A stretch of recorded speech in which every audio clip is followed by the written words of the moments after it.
So this is an activity that I'm doing this summer. I'm doing some math activities with some children in our neighborhood, and I just wanted to share if anybody else is looking for activities. You can definitely do this in the classroom too.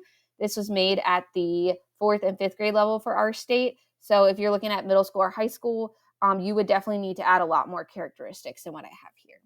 So first off, you need a piece of paper or the handout. If you are using the handout, you can get it from the description below. It is free. I hope it's helpful for you. You also need scissors, hole punch, and some type of string. So what I did with the handout was I printed them, and then I had this extra space on the bottom. So I went ahead and wrote quadrilateral and put a quadrilateral there. Now you don't have to do that. You can put it on a different piece of paper. Initially, I had just cut up like the back of a cereal box and written this information so that the top would be a little stronger, but the piece of paper held up, so that's okay. So from there, you're going to need to cut out or have scissors available for them to cut them out.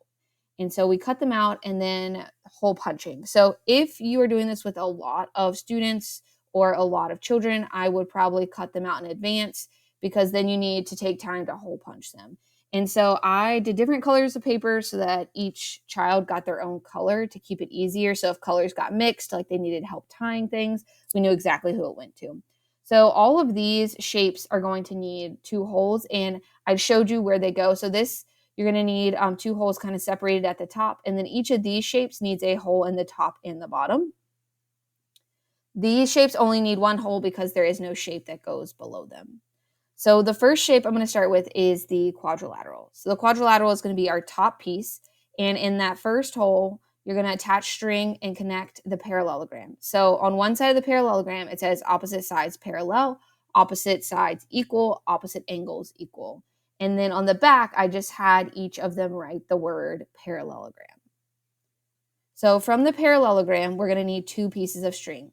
And I did these one at a time. So we did the parallelogram to the rectangle, and our rectangle follows the characteristics of a parallelogram. So opposite sides parallel, opposite sides are equal, opposite angles are equal, but the rectangle adds the uniqueness that all angles are 90 degrees. And then we also need a string from parallelogram to a rhombus. So rhombus also has opposite sides that are parallel, opposite angles that are equal. The unique part about the rhombus is that all sides are equal. So that's what makes it unique. Again, these are not all the characteristics of a rectangle or a rhombus. These are just what our 4th and 5th graders need to know. So if you look up the characteristics, you will see that there are many more, including the diagonals, but they're not listed here. So on the bottom of the rectangle and the rhombus, this is going to be unique. So from the bottom of the rectangle, you're going to want to put a piece of string and attach the square. Also from the bottom of the rhombus, you're going to want to put a string and attach it to the top of the square. So a square has opposite sides that are parallel, opposite sides that are equal, opposite angles that are equal because it's a member of the parallelogram family.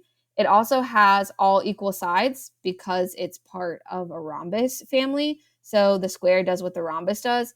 And the square has 90-degree angles because the rectangle has 90-degree angles. So the square follows everything that the shape before it does. And that's what makes it very unique. So that is all for that first side of our quadrilateral. Now on the other side of our quadrilateral is going to be the trapezoid.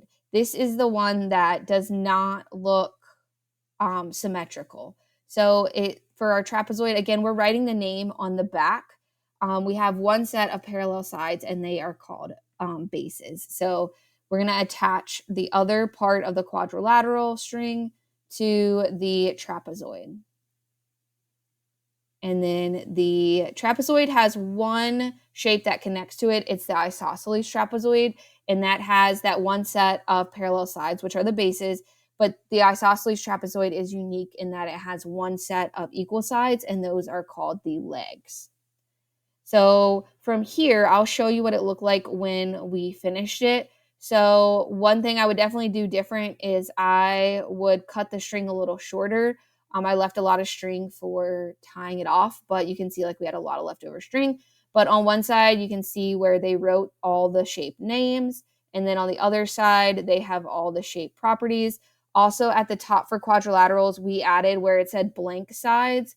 On the very beginning, we added that all our quadrilaterals have 4 sides and that all of them have 4 vertices. And we talked about like vertices are our corners, our vertex.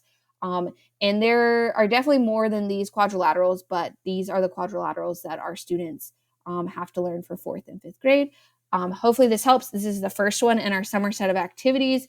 Again, this can be found in the description below. You can get the handout.